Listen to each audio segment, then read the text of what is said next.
Hello friends, exam GS पर आपका स्वागत है। दोस्तों, इस वीडियो में 30 ऑब्जेक्टिव जीएस क्वेश्चन को देखेंगे जो आपके Allahabad high court RO ARO exam तथा साथ ही एपीएस एग्जाम के लिए काफ़ी इंपॉर्टेंट है।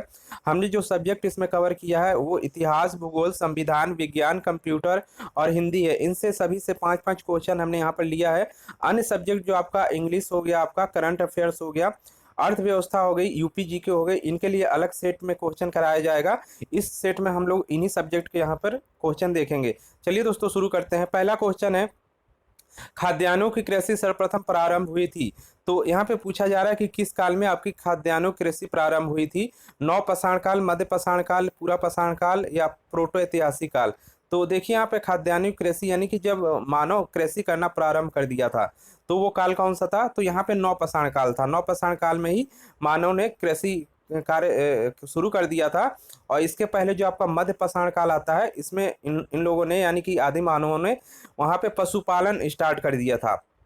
तो जब नवपाषाण काल आता है तो यहाँ पे तो पशुपालन आपका था ही, और साथ ही इन लोगों ने नया क्या कृषि का कार्य भी प्रारंभ कर दिया था। और कृषि का कार्य प्रारंभ करने के साथ ही ये लोग अब क्या जो चाक से संबंधित, चाक पे बर्तन बनने लगे थे, क्योंकि कृषि से संबंधित कार्य करने लगे थे तो इनको बर्तनों की जरूरत पड़ी, तो चाक पे बर्तन बनाने लगे थे। तो ये ध्यान रखिएगा, यहाँ पे ए नंबर सही हो जाएगा। नेक्स्ट क्वेश्चन देखते हैं। बिना दुर्ग का एकमात्र सिंधु नगर कौन सा था? कालीबंगा, हड़प्पा, मोहनजोदड़ो या चनहुदड़ो। तो सभी को देखिए, इसमें जो आपके 7 इंपॉर्टेंट नगर है जो आपकी सिंधु घाटी की सभ्यता के 7 इंपॉर्टेंट नगर, इन सभी की विशेषताओं के बारे में जरूर पढ़ लीजिए। इससे एक या दो क्वेश्चन आपको जरूर देखने को मिलेगा। तो इसमें देखिए, बिना दुर्ग का एकमात्र नगर जो था आपका, यहाँ पे डी नंबर हो जाएगा, चनहुदड़ो। नेक्स्ट क्वेश्चन है, किस संत ने अद्वैतवाद का प्रतिपादन किया? शंकराचार्य, कबीर, रामानंद या चैतन्य। तो सही आंसर हो जाएगा ए नंबर, शंकराचार्य। नेक्स्ट क्वेश्चन है, निम्नलिखित में से कौन सा एक युग सुमेलित नहीं है? तो कौन सा सुमेलित नहीं है? देखिए, मेगास्थनीज की इंडिका बिल्कुल सही है। अशोक घोष की बुद्धचरित सही है। पाणिनि की यहाँ पे देखिए अष्टाध्यायी है, महाभाष्य नहीं है, ये गलत है। विशाख दत्त की मुद्रा राक्षस सही है। तो केवल सी नंबर सुमेलित नहीं है, बाकी सब हैं। सी सही हो जाएगा। नेक्स्ट क्वेश्चन देखते हैं। कौटिल्य के अर्थशास्त्र में व्याख्या मिलती है। तो जो उनकी बुक है अर्थशास्त्र, कौटिल्य यानी कि चाणक्य, चंद्रगुप्त मौर्य के दरबारी कवि। तो चाणक्य जो थे उनका यहाँ पे पुस्तक जो है अर्थशास्त्र। तो यहाँ पे बताइए, अर्थशास्त्र में किसकी व्याख्या है? राजनीति की, आर्थिक बात लिखी है, या सामाजिक सिद्धांत लिखे हैं, या धार्मिक सिद्धांत लिखे हैं। तो यहाँ पे देखिए, अर्थशास्त्र तो है, लेकिन इसमें देखिए राजनीतिक सिद्धांतों की व्याख्या की गई है। राजा को किस प्रकार शासन किया जाना चाहिए, किस तरह जो है साम्राज्य स्थापित करना चाहिए, पूरी बातें इसमें लिखी हुई हैं। तो इसमें देखिए राजनीति से संबंधित सभी बातें अर्थशास्त्र में लिखी गई हैं। तो ए नंबर सही हो जाएगा। नेक्स्ट क्वेश्चन है, पृथ्वी के क्रस्ट में पृथ्वी के क्रस्ट में चुंबकत्व का क्या कारण है? यानी कि जो आपका क्रस्ट, ये पृथ्वी की परतें होती हैं, तो क्रस्ट में जो आपका है वहाँ पे पूछा जा रहा है कि चुंबकत्व का क्या कारण है। तो ये आपको बताना है। ऑप्शन है आपके, कोर में लोहा, एसआई तथा एमजी की बहुलता, ऊपरी मेंटल में पायरोक्सिन, या निचले मेंटल में एमजी और यानी कि यहाँ पे एमजी तथा एफई के सिलिकेट। तो यहाँ पे देखिए, जो यहाँ पे जो आपका चुंबकत्व का मेन कारण है वो कोर में लोहा का जमाव है। जो पृथ्वी का कोर है, बिल्कुल अंदर का भाग, ये पृथ्वी की परतें हैं, सबसे ऊपरी परत पे हम लोग जो है रहते हैं। और जो आंतरिक परत है वहाँ पे देखिए ये गर्म परत है, यहाँ पे काफ़ी हीट है। यहाँ पे लोहा एक प्रकार से आपकी प्लाज्मा अवस्था में है, पिघली हुई रूप में यहाँ पे लोहा है। उसी कारण पृथ्वी क्या है, चुंबक तो इसके अंदर है। यानी कि जब आप चुंबक को रखते हैं, स्वतंत्रता पूर्वक लटकाते हैं, तो साउथ पोल और नॉर्थ पोल दो डायरेक्शन में हमेशा वो घूमेगा। तो इसको ध्यान रखिएगा, लोहा के कारण है, पिघले रूप में लोहा है कोर में। तो ये नंबर सही हो जाएगा। नेक्स्ट क्वेश्चन है, निम्न में से कौन सा एक आग्नेय सेल नहीं है? ऑप्शन है ग्रेनाइट, बेसाल्ट, ग्रेबो या निस। तो आग्नेय सेल यहाँ पे देखिए निस नहीं है, ये रूपांतरित सेल है। नेक्स्ट क्वेश्चन है, डोल्ट्रम क्या है? उष्णकटिबंधीय पवन, उष्णकटिबंधीय पवन विक्षेपण, उष्णकटिबंधीय पवन पट्टी, या यहाँ पे देखिए उष्णकटिबंधीय न पवन पट्टी। यानी कि यहाँ पे देखिए यहाँ पे उपोष्ण है, यहाँ पे उष्ण कटिबंधीय कटिबंधीय पवन पट्टी है, और यहाँ पे देखिए उष्णकटिबंधीय पवन पट्टी है, तो यहाँ पे ए नंबर ये सही हो जाएगा आपका, उष्णकटिबंधीय पवन पट्टी है। डोल्ड्रम इसी में होते हैं, तो इसको ध्यान रखिएगा। नेक्स्ट क्वेश्चन है, जेट धराएं प्रायः कहाँ पाई जाती हैं? ओजोन मंडल में, मध्य मंडल में, क्षोभ सीमा में, आयन मंडल में। तो देखिए जेट धराएं हमेशा क्षोभ मंडल में पाई जाती है, क्षोभ सीमा में। तो ये आपका जो वायुमंडल की परतें हैं, इसको भी एक बार पढ़ लीजिएगा, अलग अलग परत है, तो इसको ध्यान रखिएगा। जो आपका यहाँ पे 4-5 परतें हैं कुल मिला के, इनमें सभी के एक एक विशेषताएं हैं, एक एक दो विशेषताएं हैं, उनके बारे में जरूर पढ़ लीजिएगा। तो यहाँ पे देखिए जेट धाराएं क्षोभ मंडल में यहाँ पे चलती हैं। नेक्स्ट क्वेश्चन है, निम्नलिखित में से कौन सा एक विश्व का सबसे बड़ा शीतोष्ण, शीतोष्ण का मतलब होता है ठंडा, तो ठंडा मरुस्थल कौन सा है?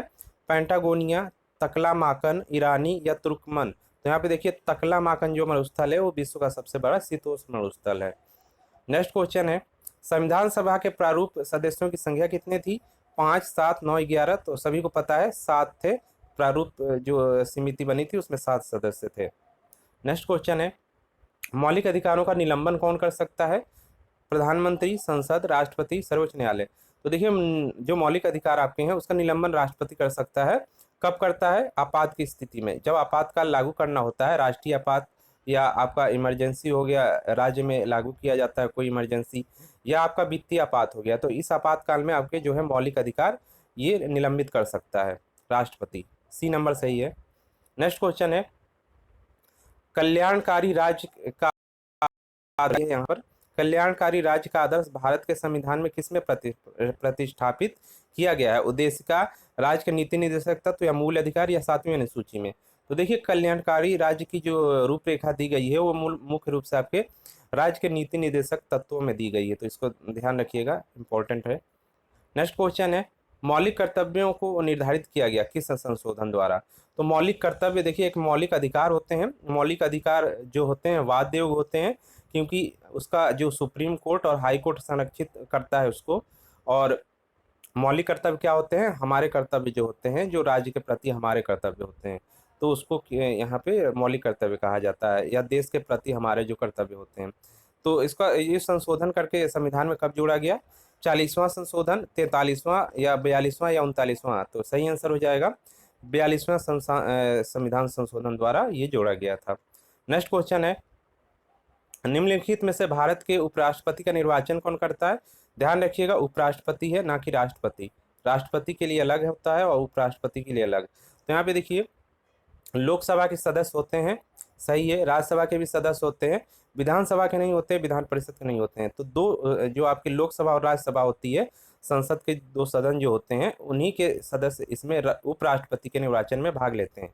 जबकि राष्ट्रपति में क्या, ये भी आ जाएंगे आपके विधानसभाओं के सदस्य भी, यानी कि विधानसभा जो हर स्टेट में होती है विधानसभा आपकी, तो उसके भी सदस्य आपके आ जाएंगे, तो इसको ध्यान रखिएगा। यहाँ पे जो आपका सही आंसर हो जाएगा डी नंबर हो जाएगा, 1 और 2।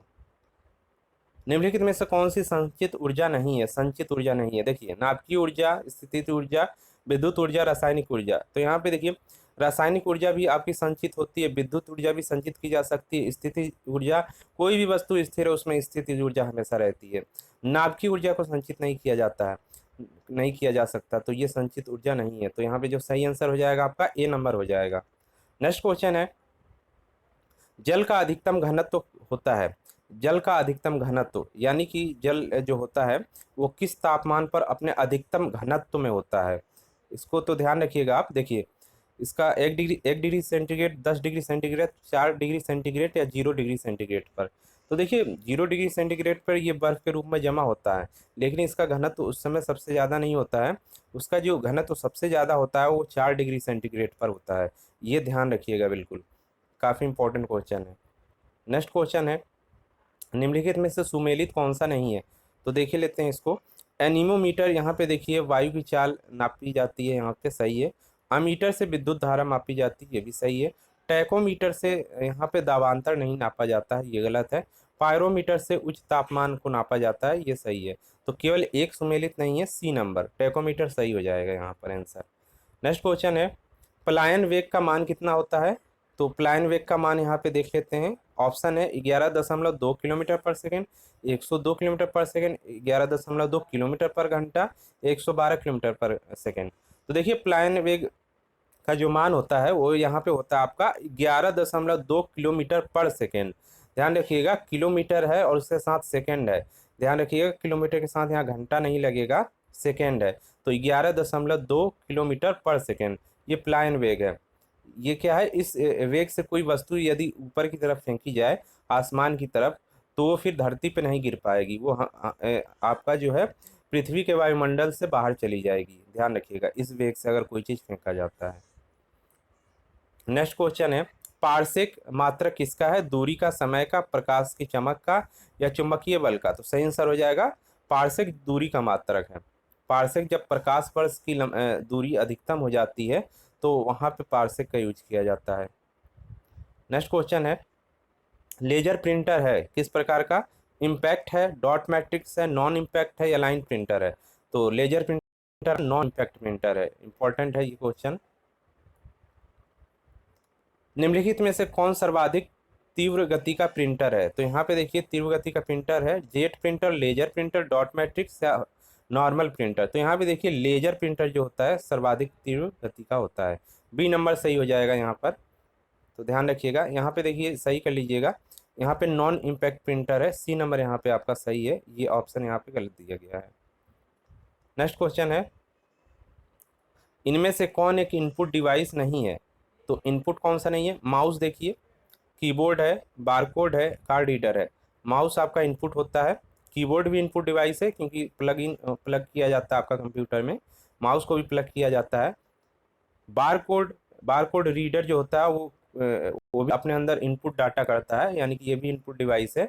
वहाँ पे बारकोड जो होते हैं उसको स्कैन करके अपने इनपुट करता है। कार्ड रीडर यहाँ पे देखिए जो लगाया जाता है वो यहाँ पे आउटपुट डिवाइस है, क्योंकि इसको देखिए ये कार्ड रीडर है यहाँ पे, तो ये इनपुट डिवाइस नहीं है। ध्यान रखिएगा इसको, डी नंबर सही हो जाएगा। नेक्स्ट क्वेश्चन है लेजर प्रिंटर में क्या प्रयोग होता है, लेजर बीम, आवेशित स्याही टोनर, प्रकाशीय ड्रम या उपयुक्त सभी। तो यहाँ पे उपयुक्त सभी प्रयोग किया जाता है। नेक्स्ट क्वेश्चन है आउटपुट डिवाइसेस संभव बनाते हैं, क्या संभव बनाते हैं, डाटा को देखना और प्रिंट करना, डाटा स्कैन करना, डाटा इनपुट करना, डाटा भेजना। तो आउटपुट डिवाइस यहाँ पे क्या करता है, डाटा को दिखाता है और प्रिंट कराता है। जैसे आपका हो गया मॉनिटर, मॉनिटर आउटपुट डिवाइस है, तो क्या डाटा कुछ लिखा हुआ है इस पर तो आपको दिखाएगा। और प्रिंट करना, प्रिंटर इसके साथ यदि जुड़ा है कंप्यूटर के साथ वो प्रिंट करेगा यानी कि आउटपुट देगा। तो आउटपुट डिवाइस से क्या करता है, या तो डाटा दिखाएगा या उसको प्रिंट करेगा। तो सही आंसर ये नंबर हो जाएगा। नेक्स्ट क्वेश्चन है निम्नलिखित में भाववाचक संज्ञा कौन सा है। तो यहाँ पे देखिए भाववाचक संज्ञा देख लेते हैं। देखिए भाववाचक क्या होता है, इसमें भाव आना चाहिए आपका। तो देखिए जाति, राष्ट्र, मानव या बचपन। तो यहाँ पे देखिए बचपन भाववाचक क्या होती है संज्ञा, जिसको हम देख सुन नहीं सकते हैं, है ना, उसको केवल उसके नाम से महसूस कर सकते हैं। तो यहाँ पे देखिए बचपन जो आपका है, ये बचपन आपका यहाँ पे भाववाचक संज्ञा है। नेक्स्ट क्वेश्चन देखते हैं निम्नलिखित शब्दों में से एक वचन को चुनिए। तो यहाँ पे देखिए पाठकगण, स्त्रीजन, नारी, आप लोग। पाठकगण बहुत सारे हैं, बहुवचन। स्त्रीजन बहुत सारे हैं तो ये भी बहुवचन। नारी यहाँ पर केवल एक है तो ये एक वचन है। आप लोग भी यहाँ पे लोग लगा हुआ तो ये भी ढेर सारे लोग हैं तो ये भी बहुवचन में जाएगा। केवल नारी यहाँ पर एक वचन है तो सी नंबर यहाँ पे सही आंसर आपका हो जाएगा। नेक्स्ट क्वेश्चन है निम्नलिखित में से स्त्रीलिंग कौन सा है, बाजार, बिंदु, बुढ़ापा या बरसात। तो काफ़ी इंपॉर्टेंट है, अच्छा क्वेश्चन है।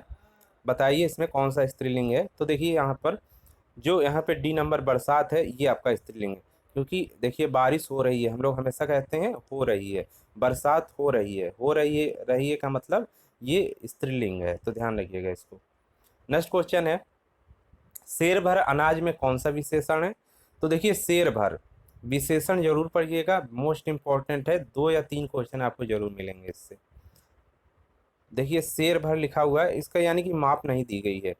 तो यहाँ पे कौन सा विशेषण हो जाएगा, गुणवाचक, परिमाणवाचक, संख्यावाचक या सार्वनामिक। तो यहाँ पे देखिए गुणवाचक हो नहीं सकता क्योंकि अनाज का यहाँ पे गुण नहीं बताया जा रहा कि वो काला है कि रंगीन है कि क्या है। और परिमाण यहाँ पे देखिए बताया जा रहा है क्योंकि यहाँ पे शेर भर है तो यहाँ पे केवल परिमाण बताया जा रहा है, यहाँ पे इजेक्ट नहीं बताया जा रहा कितना है, तो इसलिए ये परिमाणवाचक होगा, संख्यावाचक नहीं होगा, क्योंकि यहाँ पर लिखा नहीं है कितना शेर है, 5 शेर है कि 4 शेर है, ये नहीं लिखा है यहाँ पर, तो संख्यावाचक नहीं होगा, सार्वनामिक भी नहीं होगा। तो बी नंबर केवल सही होगा, यहाँ पे परिमाणवाचक विशेषण है ये। नेक्स्ट क्वेश्चन देखते हैं, कुछ आदमी में कौन सा विशेषण है। अब यहाँ पे देखिए, कुछ आदमी, आदमी है यानी कि गिना जा सकता है। देखिए परिमाण में क्या होता है, परिमाण में वस्तुओं को गिन नहीं सकते हैं, परिमाणवाचक जो होता है विशेषण, उसमें केवल मात्रा उसकी निर्धारित होती है, उसको गिना नहीं जा सकता है। और जो आपकी संख्यावाचक होती है उसमें हम गिन सकते हैं। तो कुछ आदमी है यानी कि आदमी को गिना जा सकता है। तो यहाँ पे देखिए विशेषण इसमें कौन सा हो गया, गुणवाचक होगा नहीं, क्योंकि बड़ा छोटा काला गोरा यहाँ पे आदमी नहीं बताया गया, तो गुणवाचक नहीं होगा। परिमाणवाचक भी नहीं होगा, क्योंकि आदमी है तो आदमी को गिन सकते हैं। दूध हो गया आपका, पानी हो गया, अनाज हो गया, इन सबको गिना नहीं जा सकता है, तो वो परिमाण में जाते हैं। संख्यावाचक है तो ये बिल्कुल सही है, संख्यावाचक है, क्योंकि यहाँ पे संख्या गिना जा सकता है, सार्वनामिक नहीं है। तो केवल एक सही है यहाँ पर आपका संख्यावाचक विशेषण, सी नंबर सही है, सी नंबर सही हो जाएगा। तो दोस्तों ये टॉप 30 क्वेश्चन काफ़ी इंपॉर्टेंट क्वेश्चन है, नए सेट हम तुरंत ही यहाँ पे लाने वाले हैं। चैनल को सब्सक्राइब जरूर कर लीजिएगा, क्योंकि आपके नए सेट यहीं पर मिलेंगे, इसी चैनल पर मिलेंगे। तो इस वीडियो में इतना ही।